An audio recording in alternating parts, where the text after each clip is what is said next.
Praise the Lord. உம்மை நம்புகிறவர்கள் யாவரும் சந்தோஷித்து எந்நாளும் கெம்பீரிப்பார்களாக. நீர் அவர்களை காப்பாற்றுவீர். உம்முடைய நாமத்தை நேசிக்கிறவர்கள் உம்மில் களி கூறுவார்களாக. சங்கீதம் 5:11.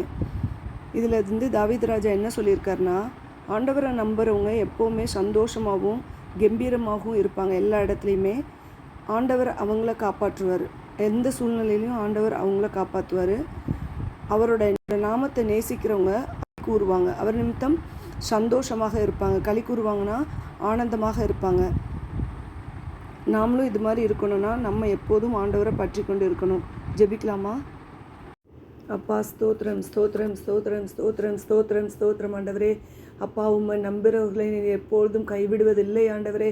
அப்பா, எல்லா சூழ்நிலைகளிலும் எல்லா நேரத்திலும் நீர் கம்பீரமாக எங்களை சந்தோஷித்து இருக்க நீர் கிருபை செய்கிற தயவிற்காக உமக்கு ஸ்தோத்திரம் ஆண்டவரே. ஸ்தோத்திரம் அப்பா.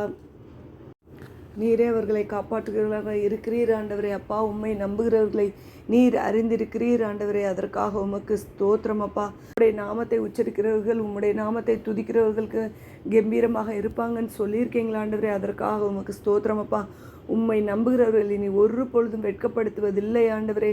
அதற்காக உமக்கு ஸ்தோத்திரம் ஆண்டவரே. ஸ்தோத்திரம் அப்பா. உம்மை நோக்கி கூப்பிடுகிற ஒவ்வொருவருக்கும் நீர் இரக்கமாக இருக்கிறீர் ஆண்டவரே. அதற்காக உமக்கு ஸ்தோத்திரம் அப்பா. உமக்கு நன்றி ஆண்டவரே. எங்களுடைய ஜெபத்தை கேட்டு நீர் எல்லாவற்றிற்கும் ஆம் என்றும் ஆமேன் என்றும் பதில் கொடுக்குறீங்கப்பா. அதற்காக உமக்கு ஸ்தோத்திரம் அப்பா. ஏசு கிறிஸ்துவின் மூலம் ஜெபிக்கிறோம் ஜீவனில் நல்ல பிதாவே. ஆமேன்.